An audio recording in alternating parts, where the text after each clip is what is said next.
sekarang ini untuk legalitas perusahaan, slide nomor 13 Mas Rafin. Yang pertama adalah NPWP. Kalau dulu memang ada mandatory 4 ya, jadi NPWP, NIB, atau dulu API ya, NPWP, NIB, SIUP, dan NIK. Kalau API untuk import biasanya ya, kalau untuk ekspor biasanya TDP aja ya. Tapi sekarang sudah disingkat menjadi NIB seluruhnya Bapak Ibu ya, jadi SIUP sama NIK itu sudah masuk jadi satu dokumen yang namanya NIB, nomor induk berusaha ya. Jadi sudah ada TDP, sudah ada API, sudah ada NIK di sini. Tapi kalau SIUP biasanya belum, masih terpisah. Oke. Tapi SIUP biasanya tidak digunakan untuk ekspor. Yang digunakan untuk ekspor hanya dua, yaitu NPWP dan NIB. Oke. Yang perlu Bapak satu di sini perhatikan adalah, tolong perhatikan untuk NIB Bapak ya. Jenis usaha Bapak itu disesuaikan dengan KBLI-nya, Pak.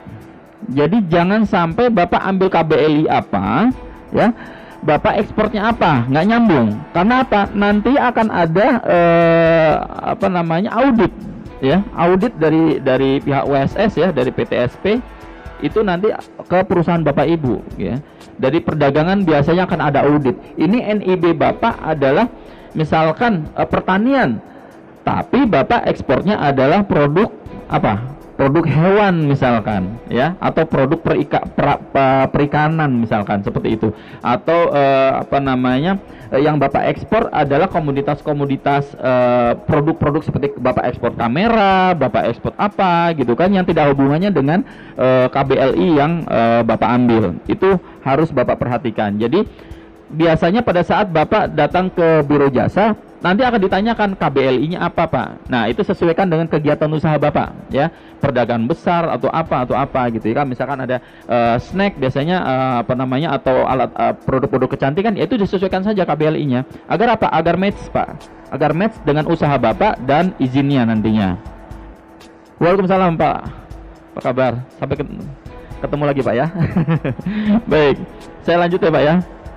Baik. Nah, yang kedua adalah perlu Bapak perhatikan pula akses kepabeanannya di dalam NIB Bapak. Nah, ini yang sering kali saya temui para eksportir itu lupa untuk menambahkan akses kepabeanan ya.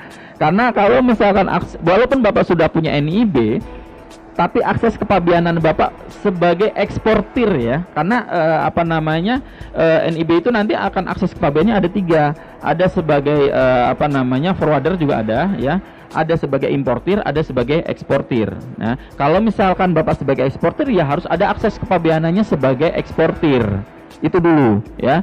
Jadi kemarin saya ketemu dengan eksportir dia mau ekspor, bukan eksportir, dia punya ekspor. Pas saya mau ekspor, Bapak sudah ada legalitasnya, sudah ada. Apa aja NPWP sama NIB. Oke, bisa saya lihat NIB-nya? Ternyata apa? Komoditasnya saya tanya, komoditas apa yang Bapak ekspor? Komoditasnya ini, Pak. Loh, kenapa KBLI-nya ini? Nah, itu yang pertama. Oke, tidak nyambung antara KBLI dengan usaha ekspornya. Yang kedua adalah kok tidak ada akses kepabeanan sebagai eksportir. Nah, itu juga tidak bisa. Oke, otomatis dia harus proses ulang kembali. Oke, NIB tersebut perubahan. Kalau akses kepabeanan mudah, Bapak tinggal masuk aja ke oss.go.id, Bapak lakukan sendiri saja untuk penambahan akses kepabeanannya sebagai NIB. Oke, itu nanti langsung bisa dalam hitungan menit itu sudah dapat aksesnya, ya, untuk akses kepabeanan. Tapi kalau perubahan KBLI, Bapak harus lakukan perubahan. Selain perubahan secara online dan nanti secara perubahan nanti dokumentasinya, gitu. Dan itu biasanya ada waktu sekitar 1 kali 24 jam. Jadi tidak bisa cepat. Jadi kalau misalkan memang Bapak Ibu mau serahkan kepada Biro Jasa, ya tolong diperjelas terkait dengan KBLI-nya dan akses kepabeanannya. Oke. Pak Taufik, waktu kita 3 menit lagi ya untuk paparan Pak Taufik ya. Setelah itu kita akan masuk sesi tanya jawab. Kalau Bapak Ibu punya pertanyaan boleh nanti ditanyakan langsung ke Pak Taufik. Oke, silakan. Oke, silakan. Mungkin Bapak Ibu ada yang mau ditanyakan? Oke. Ada yang ingin ditanyakan Bapak Ibu sejauh ini? Belum ada?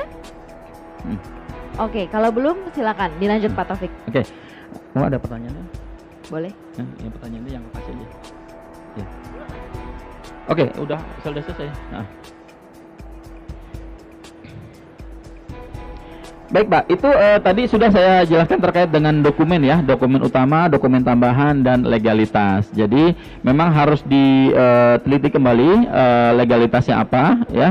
Dan untuk saat ini Bapak harus mau nggak mau ya suka nggak suka harus punya legalitas Pak. Karena untuk ekspor skala besar sekarang sudah tidak bisa lagi menggunakan perseorangan.